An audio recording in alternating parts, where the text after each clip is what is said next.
Entitled Creatures, episode number 1. Ex so entitled she thinks I should be paying bills for her and the guy she cheated with. Found out my girlfriend of 11 years was cheating me with an unemployed dude, of all people. I'm not rich, but I provided her a good lifestyle, paid most of her bills, provided a nice place, nails and hair done regularly, dates every weekend, couple vacations a year. She got used to that lifestyle and wanted to keep living it despite cheating with a broke dude. She didn't admit to the cheating. I caught onto it. Once it was clear I was done with her, the entitlement really started to show. She said because I had family in the area and she didn't, I should move out but continue paying the bills to give her and the new guy a chance to get on their feet. She also insisted on keeping my dogs, told me I could only see my own dogs if I asked the new guy. But since they didn't have any money, I needed to continue paying for food and vet bills. Instead, I kicked her out and kept my dogs. At that point, she was angry and still felt entitled to my income. After I kicked her out of my place, she claimed she was forced to quit her job because I forced her to relocate. And then she tried to sue me for lost wages,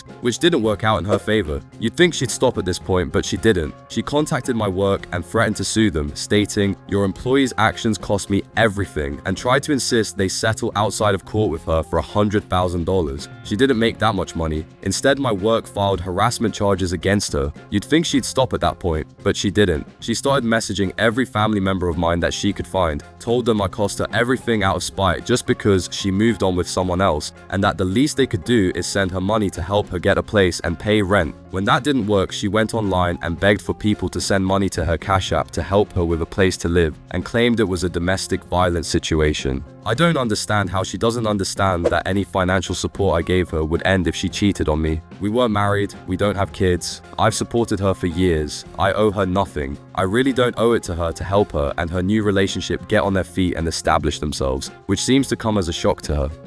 That woman is unhinged. Hope OP has her permanently blocked everywhere. I have her blocked on everything and have a restraining order. She has some serious issues. I used to love her, now I laugh at her. I hope OP has a gun or some pepper spray. She is absolutely the kind of lunatic who would try to hurt him when her last effort fails to yield results.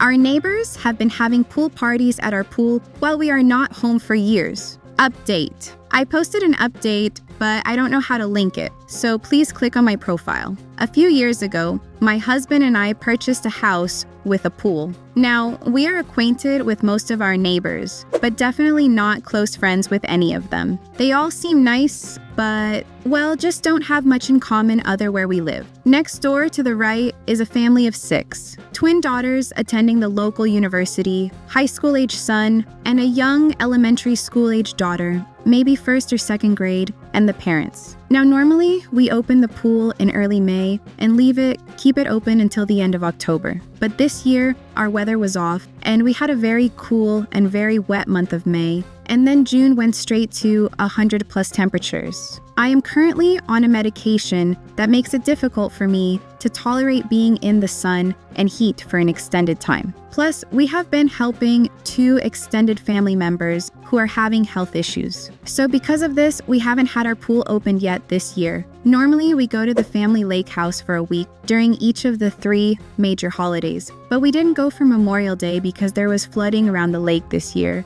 and because a family member was just discharged from the hospital yesterday, and July 4th being a Thursday this year, we decided to stay home this week and be available to help this family member. Now, several times in June, the little girl next door has seen either my husband or myself outside, and she has asked when we are opening the pool. We first told her maybe later, but the last time, yesterday, she asked, and I said, we are probably just not going to open it this year, and she started crying. Now, we have never had any of the neighbors over to use our pool, so I didn't understand why she was crying over us not opening our pool. Well, I spoke with the neighbor on the left later, and apparently our neighbors on the right have been having a small family party at our pool every 4th of July when we are gone. They have always cleaned up really well afterwards, and because we have scheduled pool maintenance and weekly yard service, occasionally, things are moved around in our yard, and we never thought much about it. The neighbor on the left thought we had given the other neighbors permission to use our pool. We did give them permission to retrieve any balls or toys that ended up in our yard, but never permission to use our pool, especially when we are not at home. We have a special latch on the gate, and my husband did show the neighbor how to open the gate to retrieve his kids' toys. So now my husband, who loves gadgets, is going to have several more cameras installed around the exterior of our house, covering the gate and pool area, and have the gate latch made where we can grant remote access for the pool service and yardmen. Luckily, we have a friend who does cameras and home automation systems. I'm annoyed our neighbors have been using our pool without permission, but my husband is happy I am letting him get more gadgets around the house. Now, do we confront the neighbors and let them know we know they have been using our pool, or just wait and see if they say anything about our new security cameras? I had this problem. When I left town, I put up a warning sign that stated the pool was being chemically treated and it was dangerous. Of course, I did no such thing. All I did was put up a sign. One day I got a call from an ER because someone snuck into the pool and claimed they injured by the chemicals. I told the doc they were faking it, as the only thing I put up was the sign. Even if you had treated your pool with chemicals, you had posted appropriate signage, which should remove you from any and all liability. Did you post this story on Reddit at one time? Crazy neighbor woman denied she was doing it? I remember something like this with the same ending.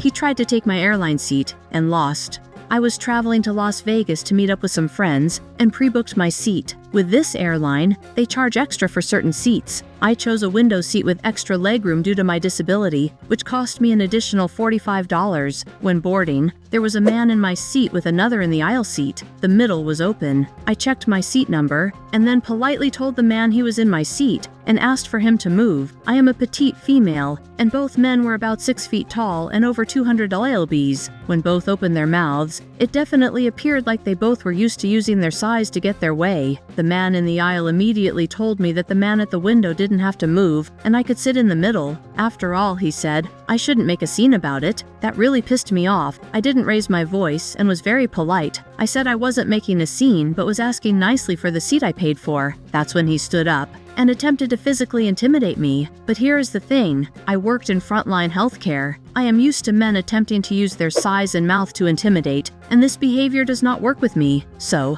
I decided to take another tactic. I turned my head to the man in my seat and told him that I would make him a deal. He gives me $50 cash, and I will give him my seat. I told him I paid an additional $45 for the seat, and with tax it should be around $50. He gives the money, and the seat would be his. This is when he turned to me in shock and said, "You want me to pay you $50 for your seat?" I answered, "So you are admitting that you knew this wasn't your seat. I am going to call the airline staff, and they can take you to your seat. After all, I booked this seat due to me having a disability, which is true, and you were trying to steal it." Everyone around us turned to look at him, and they did not have kind looks on their faces. He turned 14 shades of red and moved to the middle seat. He pulled his hoodie over his head and sulked the rest of the flight. His friend did the same. The moral of this story is simple. Do not use size and gender to bully others. It may just backfire on you and make your next flight a lot less comfortable.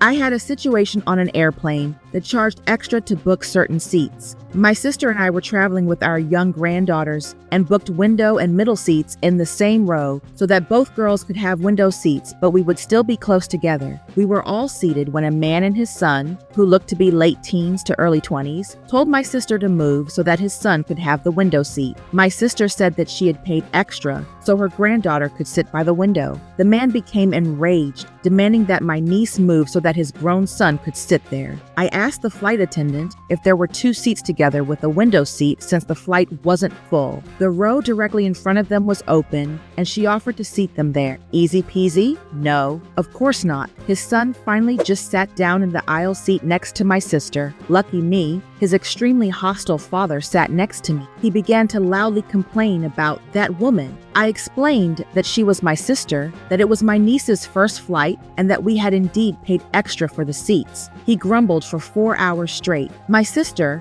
on the other hand, had a delightful visit with the son, who may have had ASD, but certainly had more grace and manners than his overly devoted dad. Some men try to manipulate women into uncomfortable situations. I can only imagine if you had been stuck between 2 huge men the entire flight. This big man next to me on a flight spread his legs out to be in my space. I asked him politely to move over, and he gave me a dirt look and flinched. Didn't even actually move. Thanks a lot for watching. Share your own stories in the comments and check out our other videos. Take care. See you soon.